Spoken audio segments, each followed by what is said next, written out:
안녕하십니까, 용서 목사입니다. 오늘 함께 나눌 말씀은 욥기서 19장 말씀이 되겠습니다. 욥이 대답하였다. 네가 언제까지 내 마음을 괴롭히며 어느 때까지 말로써 나를 산산조각 내려느냐. 너희가 나를 모욕한 것이 이미 수십 번이거늘 그렇게 나를 학대하고도 부끄럽지도 않으냐. 참으로 내게 잘못이 있다 하더라도 그것은 내 문제일 뿐이고 너희를 괴롭히는 것은 아니다. 너희 생각에는 너희가 나보다 더 낫겠고 내가 겪는 이 모든 고난도 내가 지은 죄를 증명하는 것이겠지. 그러나 이것만은 알아야 한다.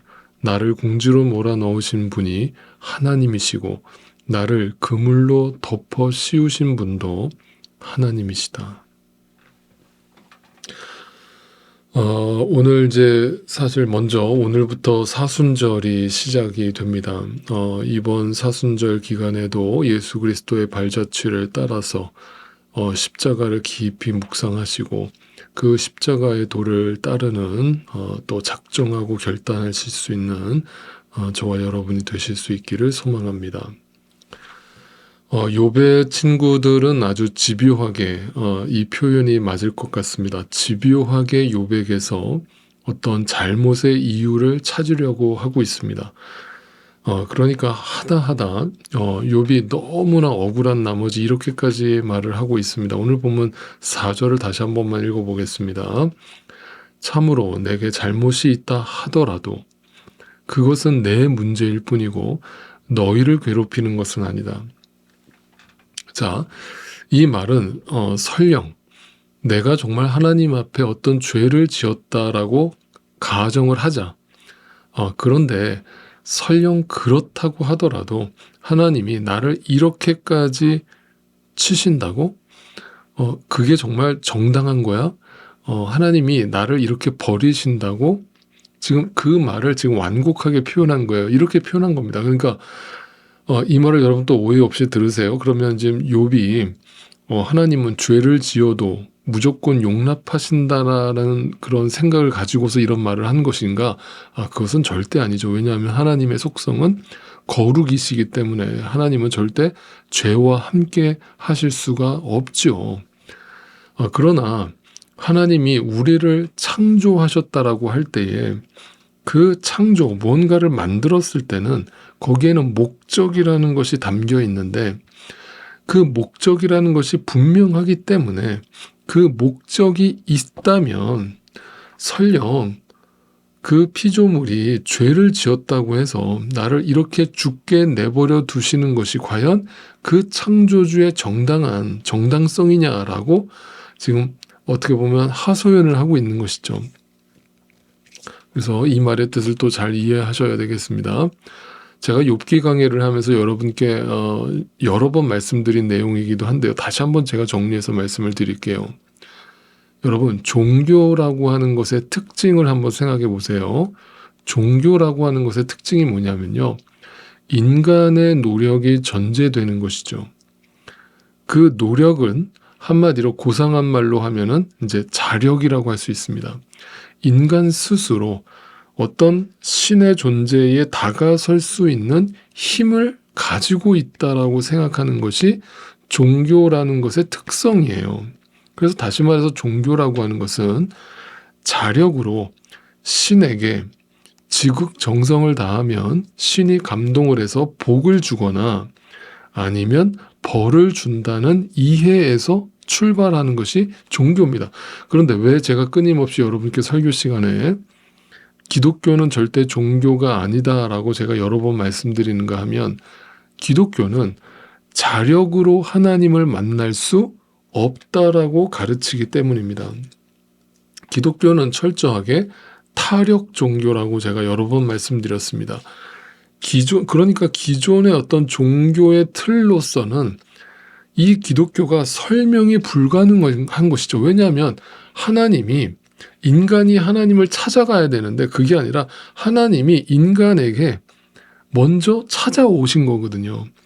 인간을 구원하시겠다라고 이 땅에 내려오셔서 인간의 모습으로 오셔서 인간을 위해서 십자가에서 죽으셨다는 거예요. 이런 종교는요 없는 거예요. 여러분, 이 세상에 어떤 종교의 경전을 읽어보셔도 이런 진리를 가르치는 종교는 없습니다. 그러니까 이것은 기독교는 분명 어떤 일반적인 종교적 가르침과는 구별되고 있다는 것을 여러분 분명히 아셔야 돼요. 이거는 여러분 제가 목사기 때문에 드리는 얘기가 절대 아니고 이것은 객관적인 사실입니다. 여러분 이것을 우리가 이해를 하셨다면 지금 이 욥의 고충에 아마 여러분도 함께 동참하시게 될 것입니다. 욥은 지금 자신이 겪고 있는 이 지독한 현실 속에서 뭔가 어떤 진리를 찾아 나섰잖아요. 답을 찾아가고 있는 거잖아요. 그래서 뭔가 답을 찾고 싶은데 기존에 자신이 알고 있던 어떤 그런 종교의 형식, 종교의 틀 안에서는 지금 나의 상황이 도무지 설명이 불가능하고 납득이 되지 않고 이해가 되지 않기 때문에 자기 자신에게 비명을 지르고 있고 또 하나님께 비명을 지르고 있고 그걸 이해 못하고 있는 욥의 친구들한테 비명을 지르고 있는 거거든요. 그런데 친구들은 그 자력으로서 구원에 이를 수 있고 복을 받을 수 있다라고 하는 종교의 틀로서 욥을 바라보고 있고 그 욥을 그 종교의 틀 안으로 끌어당기기 위해서 지금도 계속해서 조언을 하고 있는 것이죠. 바로 이 싸움이거든요. 그러니까 지금 욥은 고난을 통해서 하나님, 저는 원래 흙이고 먼지고 티끌에 불과한 존재입니다. 하나님이 저에게 생기를 불어넣어 주시지 않았다면 저는 절대 생명이 될 수 없는 존재였습니다. 하나님의 호흡이 없이는, 하나님의 생명이 없이는 살아갈 수 없는 존재입니다. 저 그거는 분명히 알고 있습니다. 저 그거는 확실하게 알고 있습니다. 그런데 지금 제가 고민하는 것은 그렇게 저에게 생명을 주신 이유가 고작 제가 이 땅에서 어떤 착한 행동을 하면 상을 주시고 악한 행동을 하면 벌을 주신다라고 하는 이 틀 안에서 내가 신앙생활을 하는 것을 원하십니까?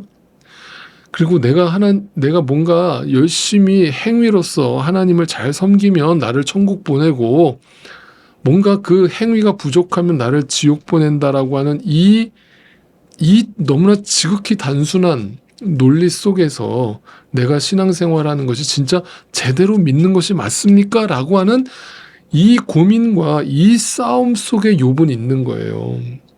욥은 지금 여기까지 온 거예요. 그러니까 욥은 지금 종교의 틀 바깥으로 벗어난 것이고 지금 진정한 기독교의 진리가 무엇인지 그 속으로 들어가고 있는 거예요. 그래서 오늘 본문 5절과 6절에서 욥은 이렇게 친구들에게 고백한 것입니다. 너희 생각에는 너희가 나보다 더 낫겠고 내가 겪는 이 모든 고난도 내가 지은 죄를 증명하는 것이겠지. 그러나 이것만은 알아야 한다. 나를 궁지로 몰아넣으신 분이 누구다? 하나님이시다. 이거는 내 문제가 아니라 하나님이 나에게 이 상황을 주셨다. 그것은 의도가 있으시다는 거고 그 의도는 분명 하나님께서 이 종교의 틀 안에서 신앙생활하는 것이 전부가 아님을 나에게 일깨워 주시고자 하십니다. 욥은 여기까지 온 겁니다. 그래서 욥은 지금 나를 창조하신 하나님께서 흙으로 먼지로 나를 지으셨는데 나를 다시 흙으로 먼지로 돌려보내시는 것이 창조의 목적은 아닐 거라는 그 생각을 가지고 있는 거고 그게 절대 이렇게 허무하게 살다가 죽는 것이 인생의 목적이 아니라는 것을 생각하게 된 겁니다. 그래서 욥은 지금 하나님이 원하시는 그 길을 향해서 한 발자국 한 발자국씩 고통스럽지만 비명을 지르면서 그 하나님 곁으로 가까이 나아가고 있는 것입니다. 그 십자가 그 좁은 길을 통과했을 때 비로소 욥은 부활을 보게 되고 참 생명을 보게 되는 것이죠. 오늘도 기억하십시오. 죽어 마땅한 에노스와 같은 존재인 여러분과 제가 우리의 힘으로는 절대 하나님께 나아갈 수 없는데 하나님의 일방적인 은혜로 우리에게 먼저 다가오시는 하나님의 일방적인 사랑으로 그 자비와 긍휼과 사랑의 그물로 우리를 완전히 덮어버리시겠다는 그 하나님의 선언 앞에 무력하게 고발되어지고 무력하게 하나님 앞에 노출되어지고 발가벗겨질 때 네, 그 하나님의 은혜 속에 은혜의 장중에 우리가 들게 되는 것입니다. 이것이 진정한 믿음의 고백이고 이것이 기독교의 신앙인 것입니다. 제발 이 문제 좀 해결해 주세요. 이 고난 좀 해결해 주세요. 그러면 착하게 살게요. 라고 하는 그 윤리 도덕과 종교의 틀에서 벗어나기 위해서 우리는 욥과 같이 비명을 지를 수 있어야 한다는 이야기를 오늘 본문은 들려주고 있습니다. 이 비명이 지닌 의미를 깊이 묵상하시고 이해하시기를 바랍니다. 오늘도 이 은혜를 깨달아 안 자는 복이 있습니다. 심령이 가난한 자는 복이 있습니다. 부디 우리 모두가 이 십자가를 통과하여 얻게 되는 하나님의 약속에 포함되어질 수 있게 되기를 주님의 이름으로 축복하고 간절히 소망합니다.